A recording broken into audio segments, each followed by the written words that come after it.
Good afternoon. I'm Doug Carlberg. I'm president of the Carlberg Consulting Group here in San Antonio, Texas, and I'm also the chairman for the San Antonio Manufacturers Association. SAMA has been around 110 years. We're the oldest manufacturing association in the state of Texas, and we're pretty proud on this. We have started a podcast series, and today we're lucky enough to have Larry Anderson with us. Larry has his own consulting groups, been around manufacturing for a long time, and his name of his consulting group out of the Dallas area is ResourceSyncing. He's also an associate of Carlberg Consulting Group. A little bit about Larry.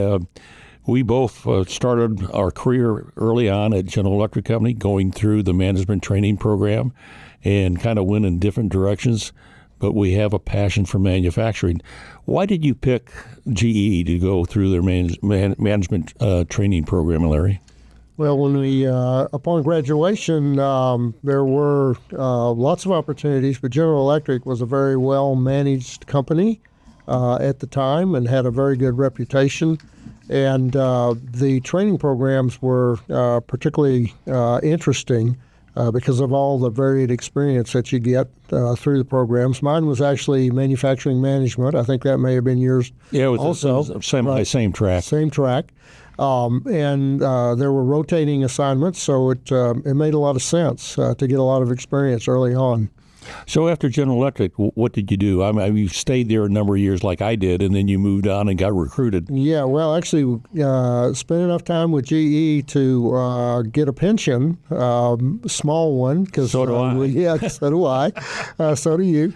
But I happen to be in the air conditioning business. I tell people in many ways I'm in some of Jack Welch's books. I happened to be in the air conditioning business when GE sold the air conditioning business. And it was very interesting. Organizationally, GE was a big organization. So 1 week I was somewhat down the organization, and when our business was sold to Trane, the next week I was making presentations to the chief executive of Trane.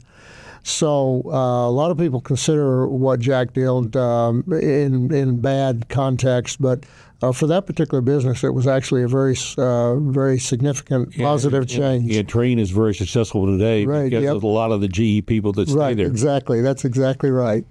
And then there's family situations, personal situations, wanted to get back to Texas, and so made some moves that allowed us to do that.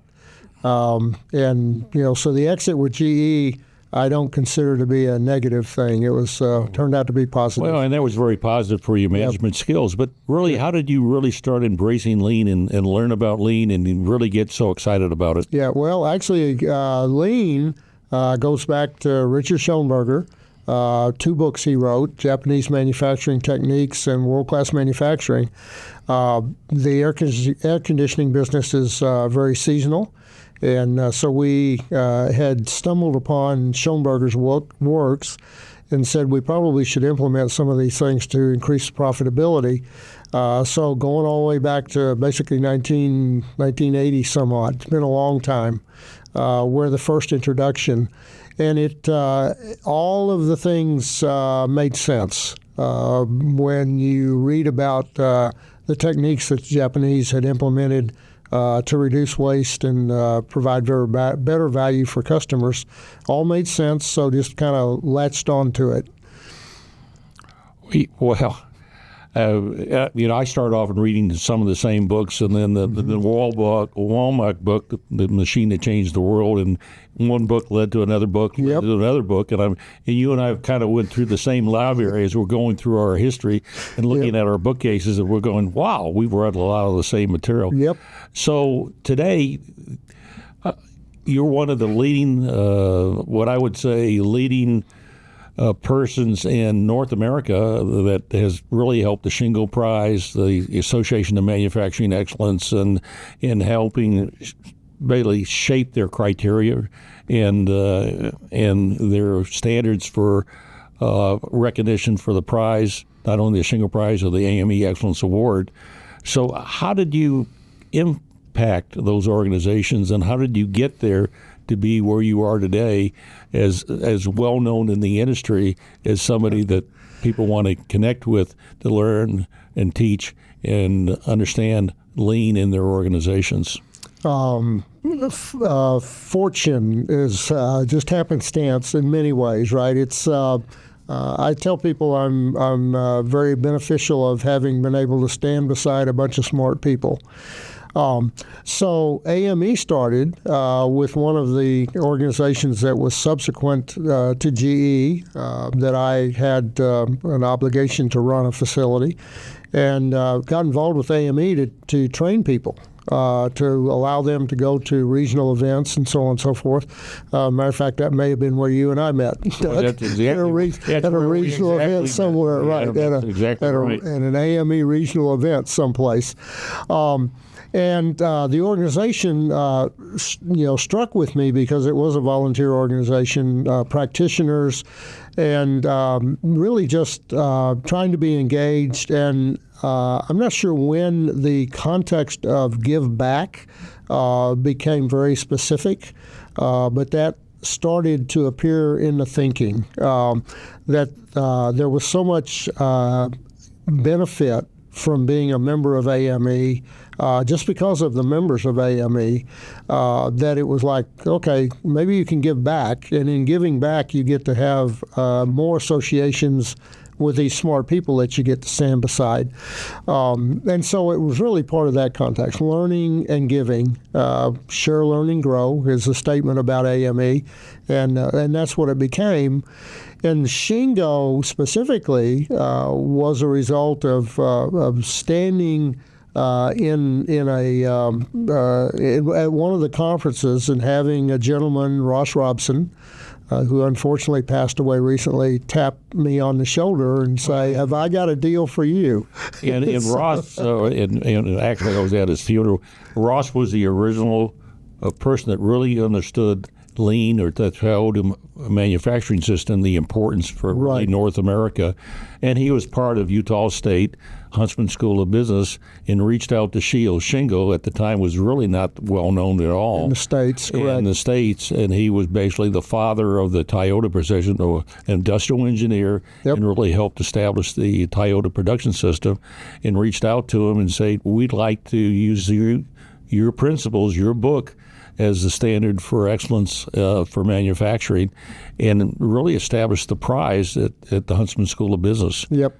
And so, that it was an offer, that you couldn't refuse, because it sounded like a very good way to learn. Basically, go visit organizations and be able to see the good things that they were doing, consistent with AME. And so, that early involvement led to opportunities to participate in certification processes, certainly in the site visit and the award processes, which led to the opportunity to make some contribution to the structure of the model, both for Shingo and AME, and just have had some really fortunate relationships over time. And looking at your resume, I noticed that you're not only a senior examiner for the AME Excellence Award, but also for the Shingo Prize, which is really a volunteer position. Right. So what makes you want to do that? Because it's fun, right? It's always a learning experience from a personal standpoint, but it does contribute to success of organizations. So it's a lot of fun, and all of us need something, as I see from my perspective, that we're not doing because we have to make a living. I tell people life in lean has been very fortunate, very, very good to me. I'm very fortunate. And so there's it's just a great pleasure to be able to give back. And you meet so many cool people and get to go so many cool places. Oh, that's for sure. When you do site visits. And I will say, Doug knows this, I comment that my wife and I, she goes to all the good places with me. So when we get to go to Europe for a site visit or something, we get to go, as a family unit. Which makes it even better. So it's really a great life. Which is really kind of cool, because I read recently in the last 10 years, the majority of the sites that have won the Shingo Prize is Ireland, and Ireland's really a great place. Oh yeah, to go. it is, right. Yeah, we've been to some really cool places and some really cool plants, and so it works out well because Sandra's adventurous enough to go out on her own a couple of days when I'm doing what I love to do, which is go visit factories. And then we usually build something on the front end or the back end and go do something together. So it's actually a great model. I would encourage anybody to adopt it. Well, and looking at your bio, I noticed that you're gold certified, and that's a certification program through Society of Manufacturing Engineers, SME, the Shingo Prize, and the Association of Manufacturing Excellence. So they have a bronze, silver, and gold process. You want to talk a little bit about the certification process? Oh yeah, absolutely. Would love to do that. I've been on the Oversight and Appeals Committee for a long time. Each organization, AME, SME, and Shingo, has 3 representatives on the committee. So I've actually been on the committee representing at least 2 of those organizations from time to time.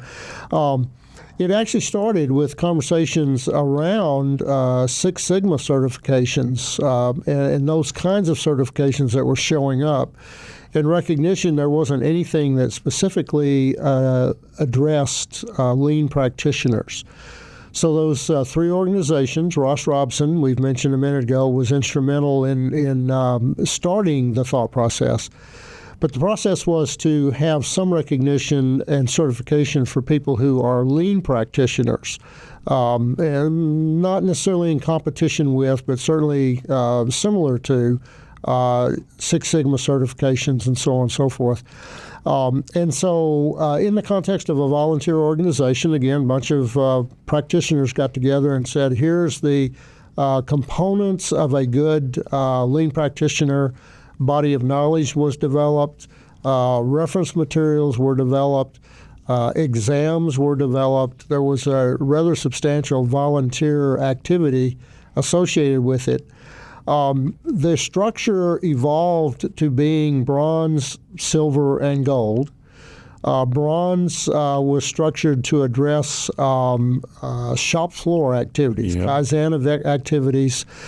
And we were very specific, particularly SME. I give Society of Manufacturing Engineers a lot of credit for this. They said, we want a certification, not just a certificate. And so the model was built around having a knowledge base, which requires an exam, so you have to pass an exam, and then demonstration through basically submittal of a resume or project, activities, demonstration that you've actually applied the knowledge. So bronze was first developed, and then it evolved to include silver, which structurally is a broader perspective. It's a perspective of value streams, not necessarily cells that you're making improvements in. And then there was an evolution to gold, which was basically looking at business transformation. At each of those levels, there is an exam, and at each of those levels, you have to demonstrate through submittal of accomplishment record or some kind of documentation of projects you've worked on. And a critical component of it is peer review. So each one of the sets of documentation at the bronze, silver, and gold is reviewed by peers.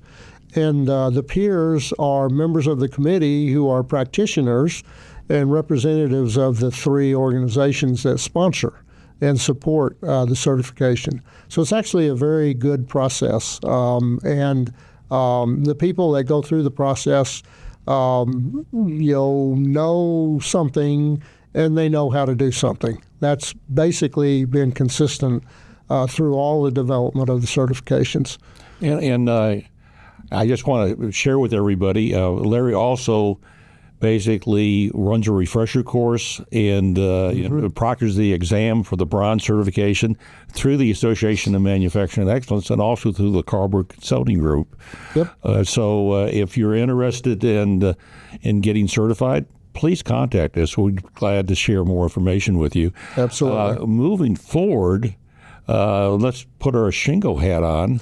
Okay, I'm an alumni of and worked on the advisory board for a number of years, but I've also gone through all 5 modules, Discover modules, for the to get trained in how to implement the Shingo model. And you're actually one of the instructors for it. So you want to talk a little bit about the 5 models and a little bit about the Shingo Prize? Yeah. So the Shingo Prize, as we mentioned, is in honor of Seiji Shingo. And it was developed to recognize organizations that were basically using Toyota Production System or some version of it for their accomplishments. The current structure of the model is different than what it was initially. So over time, in order to educate people about the model and how to potentially implement it, various workshops were developed by what is now the Shingo Institute. So there's a fundamental entry level, which is Discover, where the 10 principles associated with the Shingo model are introduced. The context of behavioral-based observations of organizational operation is introduced, and the systems that support and are necessary to have effective operations are introduced. And then the most recent course is actually systems design, because in the Discover class we had so many questions about systems that the Institute actually developed a workshop around systems. What are they? And there's 3 fundamental systems that were suggested to organizations. It's kind of a way to start, a place to start. So you have work systems, improvement systems, and then management systems. The system design workshop lays out the structure of those and so on. And then there's depth workshops. There's 3 of them, one around culture, one around process, and one around alignment. So they're cultural enablers, continuous improvement, enterprise alignment. So you can spend more time learning more deeply what the principles are and how they apply. And then there's a final workshop, which is called Build, which I tell people is very effective for leadership teams who are at the end and have gone through the other workshops to basically lay out some planning as to how they're going to use all of their learning. So there's basically 6 workshops at this point in time. It is very interesting. The workshops all include 3 insights at this point in time. That purpose and systems drive behavior. In order to get ideal results, you have to have ideal behavior. There's 3 sets of insights, and what I tell people, maybe because of the years of experience I've had, that I can say this where others may not be able to, but the insights are actually insights because the model did change over time as a result of observing organizations that had been recognized as being Shingo recipients, and then recognizing that sustainability was an issue. And so the current model, is highly effective and emphasizes sustainability of operational excellence. So it's actually a very good model, and the training is very good also. Yeah, it's interesting about the Shingo Prize. They've got 3 levels. If you're on the journey, they've got 2 medallion levels, which is the bronze and the silver. And then if you meet all the criteria, then you actually get recognized with the prize. Yes. So it's a way to really benchmark yourself as you're on the journey. Which is really a great tool to get there. Which is actually the 3 levels is actually a evolution of the prize, because that was not the initial way that it was structured. So it does allow, at this point in time, it allows people to demonstrate the progression toward ideal behaviors and ideal results. Great, thank you. Yeah, I've got a couple management questions that really that our audience wants to hear about. Right. Over the years, your leadership style is involved in many, many ways. Can you talk a little bit about how things have changed over the years? Yeah, I do have an engineering degree, mechanical engineering, and I'm a registered professional engineer. So I pursued that certification and that recognition over time through experience, basically iterations, and being able to interact through AME and Shingo. and an ability, capability, opportunity to observe how others are being successful.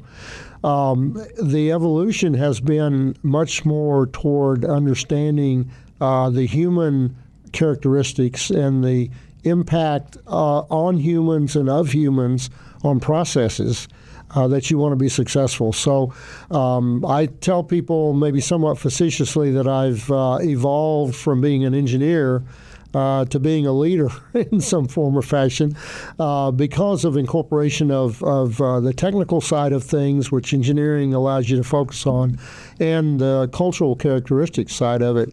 A big part of it has come, honestly, from a relationship with AME and the Shingo Model, and recognizing there's a lot of different ways that people can contribute to success of organizations and to their success. So at this point, I do a lot of training, and the general context of that, honestly, for me, is that there are many people in the world that have not had the opportunities that I have, and if we can help them grow and succeed, then we probably should be doing that. The next question I have for you, and thank you for sharing that with us. Yep. What's the most significant risk you've taken in your leadership journey, and how did it come out? Well, I'm still here, so it came out good. So I found myself in an organization in pricing and marketing, of all things. And the owner, privately held company, wanted to sell it. So we took very aggressive pricing action, reduced the size of the company so it was sellable, and my job disappeared when he sold it. So at that point, I made a determination to basically go out on my own, to start my own little consulting business. So that was probably the biggest single risk, was making that determination. And I would say that it's worked out very well, because we're still doing it, having fun, have provided for the family and everything. So it's been very good. But that was not, that was not the most obvious option. The most obvious option at the time was to seek other positions in plant management or something like that. And took the leap, and it's worked out pretty well. And sometimes that's what it takes. Yeah, right. And I've had to do the same thing over my career, for sure. Yeah, that's very focusing when the job disappears. You got that right. My last question today is, looking forward, what do you see the greatest challenges for the next generation of leaders, and what advice can you give them? Well, okay. So we've had some conversation, and I know that you've done one of these with Billy Taylor. So we were talking with Billy a little bit earlier. And I'll put it in general context of AI. Right, there's going to be ever increasing opportunities to get input. And some of it may be created with good knowledge and create good results, and some of it may not. So I think the biggest challenge is going to be overcoming the gravitation to looking at stuff and assuming that we know what's actually going on. So I would love and continue to encourage anyone who's in a leadership role to make sure they never forget to go and see, to actually look at what's going on, because, as I say, there's going to be ever-increasing amounts of stuff that you can look at. And you won't know, I don't think, in an AI world, exactly where the source was. As I understand it, and I'm certainly not an expert in AI at this point in time, but it's kind of like always be somewhat cautious, always go and see. I'll go back in wrapping up this thought, going back to Seiji Shingo, the namesake of the Shingo Prize, and saying never be satisfied with the status quo. He was always challenging it. And you only know the status quo if you go and look. You don't know it if you're looking at reports, whether they're generated by people or AI or whatever. And I think that's going to be a challenge as we move forward, because there's just so much stuff that you can get your hands on. Well, those That's so great that you can share that with us. Thank you. And Larry, I want to thank you today spending time with the Association of the San Antonio Manufacturers Association. I'm saying AME here, so we used to talk about AME. The San Antonio Manufacturers Association podcast series. Thank you so much for spending the time with us today. Thank you, Larry. Actually, absolutely great to work with SAMA. It's been great to be here and be able to visit. It's a great organization. And it's consistent with helping everybody succeed. So it's a pleasure to be able to make a contribution. And thank you for coming down and sharing a special interest group with us today. And it was well received and talking about where you are in your lean journey. Thank you. Appreciate it. Thank you, Larry. Pleasure.